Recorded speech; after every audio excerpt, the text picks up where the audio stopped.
You know, doing these Master Duel highlight videos, I get a lot of footage, and sometimes I just can't use it for one reason or another.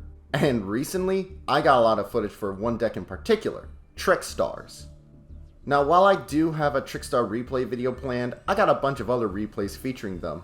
Mostly because they've become one of my favorite decks to use. But I don't want this channel to feature replays of nothing but them. So rather than let a lot of the footage go to waste, I decided to put it to good use and do a video about why I've been using them so much. What makes them special, why I recommend them, all that good stuff.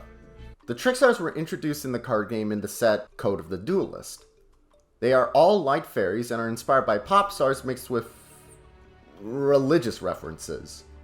And their primary gimmick is burn and reuse. That part should be a surprise for any Yu-Gi-Oh veteran, mostly because Konami, as a general rule, has discouraged burn decks, mostly due to their cheap and often unreliable nature. But Trickstars, in comparison, are incredibly well built. The way a lot of the main deck Trickstars monsters work is that they deal 200 points of damage depending on what your opponent does. Now that doesn't sound like a lot. Oh, a whole 80th of my life points! But with several Trickstars out, it actually can add up to a pretty significant amount. Trickstar Lycoris can be special summoned from the hand by returning another Trickstar to your hand. Candina can search a Trickstar card when she's normal summoned. Lilybell can attack directly, and if she's added to the hand, she could be special summoned.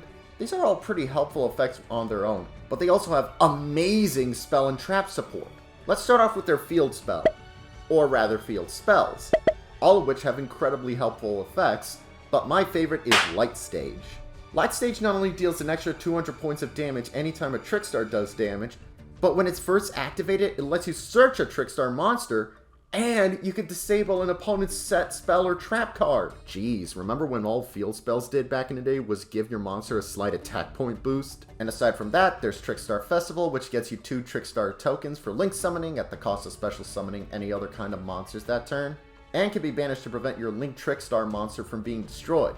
There's also Trickstar Magical Laurel, which not only revives a Trickstar, but allows you to special summon a Trickstar from your hand if it does damage. And then there's Trickstar Reincarnation, which we'll get back to. Actually, Laurel's effect brings up something that really pushes the Trickstars over the edge: their reusability. Plenty of Trickstar effects allow you to either add a Trickstar back to your hand, such as Lilybell's ability, or allow a revive like Reincarnation's second effect. We'll get to you. This constant stream of monsters is great, making sure you'll always have some monsters on standby, but also providing great link summoning choices. And boy howdy do the Trickstars have some good ones, like Foxglove Witch, who deals 200 points of damage for every card on the opponent's field, Bella Madonna, who is unaffected by card effects when she's not pointing to anything, and also deals 200 points of damage for every Trickstar with a different name in the graveyard, and of course, Holly Angel, who deals 200 points of damage whenever a Trickstar is summoned to a zone she points to, and uses a whip, which makes me have inappropriate thoughts. I can't overstate how effective Trickstars can be, and some cards, like Dark Room of Nightmare, can be used to deal insane amounts of damage. In this duel on screen right now, every time a Trickstar was summoned with 2 Dark Rooms out, I dealt 1,600 points of damage every time. And nothing is more hilarious than an opponent with a great board out only to be taken out by the slightest bit of damage. So what, they sound perfect, right? Well, as good as they are during the main phase, they aren't the most powerful stats-wise. While some can get their attack boosted by effects like Holly Angel, they are definitely better outside of the battlefield generally. And on top of that, they also aren't the cheapest, as a number of the best cards are ultra rare, not including hand traps or the like. And they don't have any real built-in protection, so I do recommend stocking up on hand traps for these ladies. Primarily ones that negate effects, or ones that can do a little disruption, or hey, why not? Verde Anaconda is easy to bring out here. Or you could also go for the Brave Engine as well, that also works quite well. Though there is another way to cause some major damage with Trickstars. Yes, you can come out now. Trickstars also have a brutal way of stopping any duelists in their tracks with Reincarnation, which banishes your opponent's entire hand and forces them to redraw the same amount. That's already pretty good with cards like Lycoris, but what really pushes things is a little hand trap called Troll and Lockbird. An already pretty good card, but brutal here, as if your opponent already added a card to their hand, all you have to do is go Reincarnation, then Droll, and then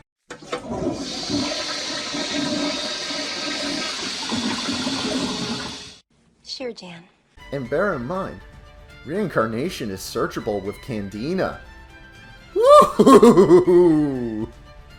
Overall, I love Trickstars. They're easy to use, have a lot of variety in ways they can be used, and are just plain funny in execution. Their reusable nature makes them very reliable, especially for new players, and while they have a bit of an entry fee, in the early game of Master Duel this won't be too much of a hassle, and you can just craft the ones you need outside of the main cards later. Plus it comes in the same pack as the excellent Marine Cess archetype, which is another easy to learn deck. So I'm gonna give this my honorary seal of, baby friendly. Now then, if you'll excuse me, I gotta get back to ranked. Ooh.